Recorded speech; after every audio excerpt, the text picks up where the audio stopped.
PC, PR. Oke. PR sebenarnya nggak masuk. Kalau PR nggak begitu banyak ya. Kalau PR itu minimal formasinya 6 orang, maksimalnya ternyata memang seperti Ranca Ekek itu juga di fullin sampai dengan 50 orang. Satu desa itu. Cicalengka, Cilenyi. Jadi di dalam Kabupaten Bandung tuh 280 titik. Satu Kabupaten Bandung itu kan 31 kecamatan. Iya. Di 31 kecamatan itu dibagi 280 desa. Dan ranting saya sudah beres semua. Oke. Itu sudah beres semua. Nah, saya kalau berbicara masalah DMI itu kan ada PD itu tingkat kabupaten, Iya. turun ke bawah kecamatan itu namanya PC, tingkat desa itu namanya ranting. Nah, itu organisasi kami. Dari organisasi kami itu banom kami itu ada 11 banom. Termasuk banom kami adalah yang namanya BKMM. BKMM itu Badan Koordinasi Majelis Taklim Masjid. Jadi seluruh majelis taklim itu terkondisikan, terdata oleh namanya BKMM. Karena memang itu di dalam undang-undang kita dikenakan undang-undang PKM dan undang-undang keputusan Dirjen Bimas Islam. Oke. Ya, maka yang menjalankan itu adalah DMI tadi. Nah, itu BKM ini kalau ngomong anggotanya, jadi kalau BKM ini kami DMI itu sudah bukan ngomong NU. Iya, global. Bukan ngomong Muhammadiyah. Jadi perlu diketahui Kabupaten Bandung itu ada 9 ormas. NU, Muhammadiyah, Persis, SI, Matalul Anwar, Al-Irsyad, Al-Wasliyah, PUI, LDII. 9 ormasnya. Nah, kalau sudah ngomong 9 ormas itu di dalam semua. Iya. Di dalam DMI. Jadi DMI itu tidak ngomong gini, oh dia Muhammadiyah bukan kelompok kami, tidak. Iya, betul. Semuanya betul. udah membaur. Nah, Iya. nanti di dalamnya ada yang namanya BKMM itu kelompok ibu-ibu, namanya Badan Koordinasi Majelis Taklim Masjid. Oke. Dan ada juga yang namanya Prima. Prima itu Perhimpunan Remaja Masjid. Oke, yang milenialnya lah Yang ya. milenialnya itu pun jumlahnya sama. Setiap pemuda yang tergabung di dalam masjid maka masuk Prima ini. Oke. Seadanya, bagaimana dia dengan banser, tidak pandang bulu, mau banserkah, mau ansorkah, mau prisekah, mau kokamkah, mau PUI kah, pemuda PUI, semuanya masuk di dalam Prima itu. Jadi lintas namanya. Oke, lintas. Nah, itulah yang dimiliki oleh DMI Kabupaten Bandung saat ini, dan itu semuanya alhamdulillah sudah. Dan paling besar lah ya di Jawa Barat pastinya ya. Ya, karena Iya. kalau DMI itu gini, kalau MUI itu kan organisasi langit. Artinya Iya. yang dijual fatwa. Ya. Ini halal atau enggak? Ini urusannya Ya, MUI. betul. Gitu. Ada orang nih tarawih gitu ya seandainya. Ternyata tarawihnya cuma 1 rakaat Ya, seandainya. ya. Terus dikatakan tarawih gitu kan. Atau maghrib 4 rakaat. Nah, itu urusan MUI yang ngomong. Gitu. Seandainya ada zakat fitrah harus 20 kilo, nah itu urusan MUI. Tapi kalau urusan DMI itu hanya berbicara masalah masjid. Oke. Maka DMI itu imarah, idaroh, riayah. Gitu. Nah, sekarang harus kita apakan gitu kan. Paham. Kita ini sekarang sudah ada nih, mau diapain? Nah, bertepatan saudara kita nih, Pak Guntur nih mau bikin gerai. Ya. Nah, ketika gerai ini jadi, otomatis kan harus diisi barang nih. Sebenarnya beliau juga Nyambung sanggup. dengan kami.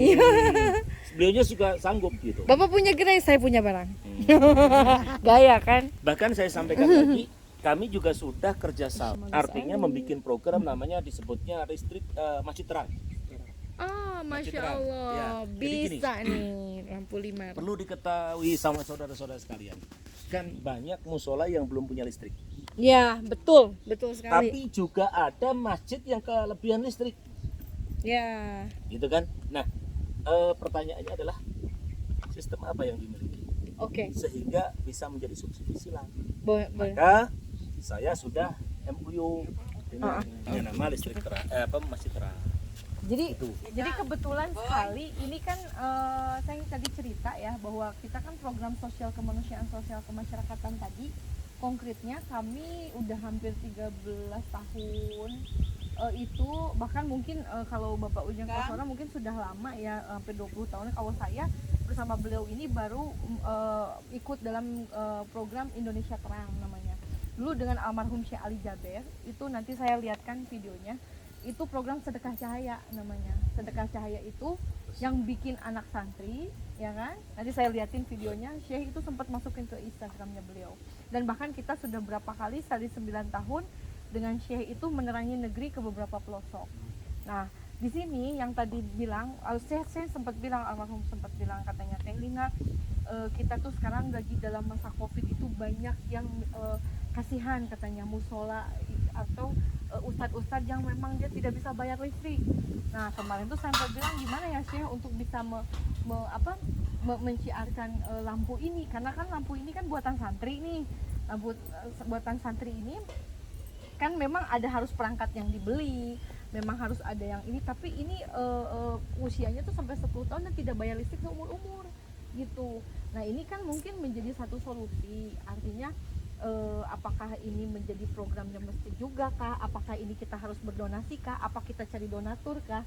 Ataukah mungkin gimana? Karena di dalam satu paket itu ada 5 lampu isinya, yaitu kita pakai solar panel bisa, atau bisa pakai baterai. Tahu aki mobil itu kalau dicas lampu ini, kalau 1 bulan, kalau dicas 3 jam itu nyala 1 bulan.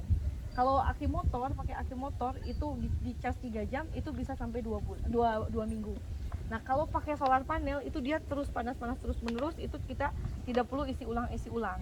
Nah itu lampunya itu bisa lampu jalan, bisa lampu yang untuk di masjid-masjid atau di rumah-rumah ustadz-ustadz yang mungkin dalam kita harus bantu lah, kan ada ustadz juga kan dalam kondisi memang harus kita support ya.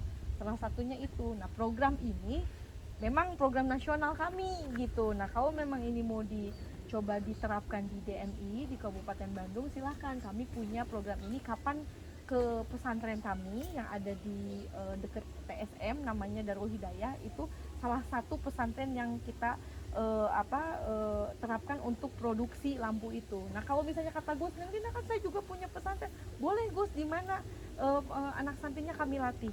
Jadi belinya ke pesantren itu. Jadi kami punya pelatihannya. Darul Hidayah mana? Darul Hidayah Bandung di dekat Trans, sebelah dekat Trans. Darul Hidayah Bandung punya Pak Asep. Pak Asep. Iya. Itu kan dengan kami sudah lama. Itu kan saya udah ajak menteri juga ke sana. Jadi sebelum ya, itu kali memang. Jadi Gus lagi ketemu lagi.